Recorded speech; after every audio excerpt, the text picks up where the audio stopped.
This video will be a short one. We're going to be doing Cramer's rule, solving this system of equations.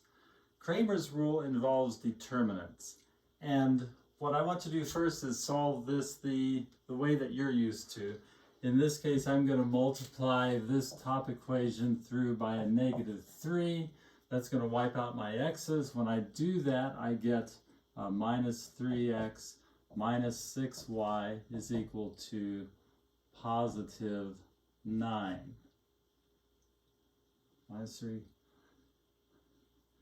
Add them up and I get negative 13y is equal to 26. That means that y is equal to negative 2. And that means that when I put negative 2 back into my original equation, that becomes a negative 4. X plus negative 4 equals negative 3 means my x is going to be 1. Okay. So let's just off to the side write that our answer is x equals 1, y equals negative 2. We'll erase all this except my beginning system. Cramer's rule has us make special determinants. We have a determinant, when we're looking for the x value, we have a determinant that blocks out the first column and puts in the solution. Let's do this.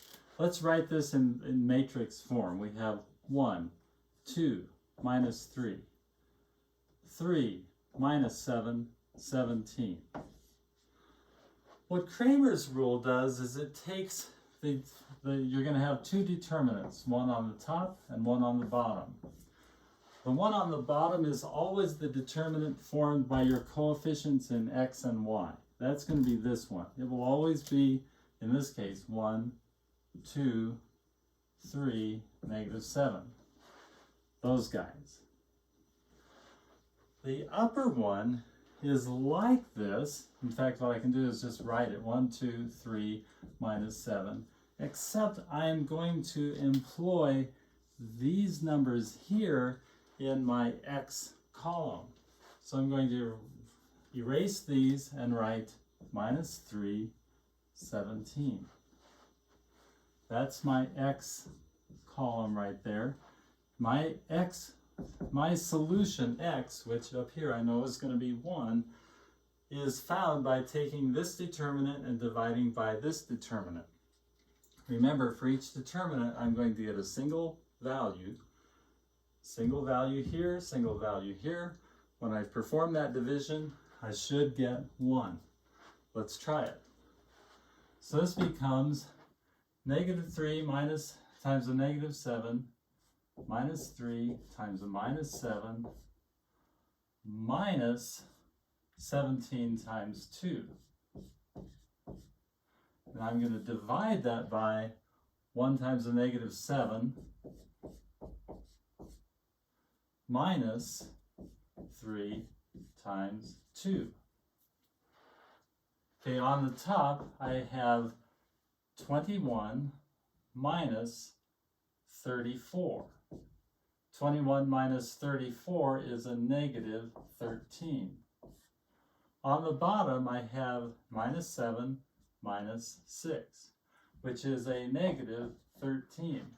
Negative 13 divided by negative 13 is what I wanted, 1. Now the proof of why Cramer's rule works is way beyond this class.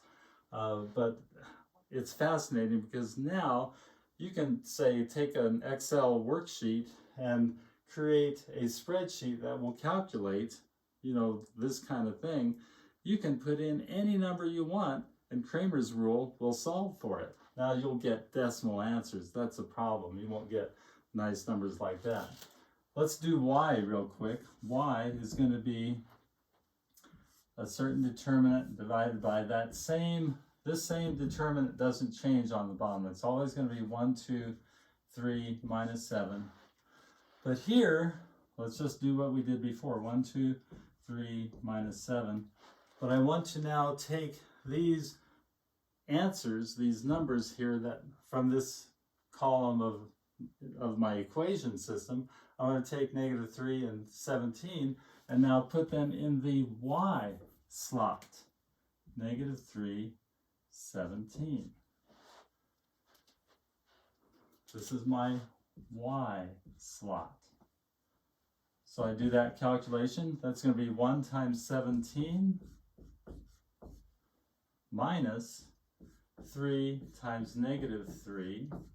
And I'm going to divide that by 1 times minus 7 minus 3 times 2. Well, on the bottom, I know that I'm going to get negative 13, just like I did before.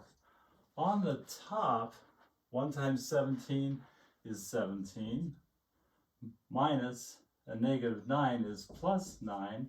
This gives me 26.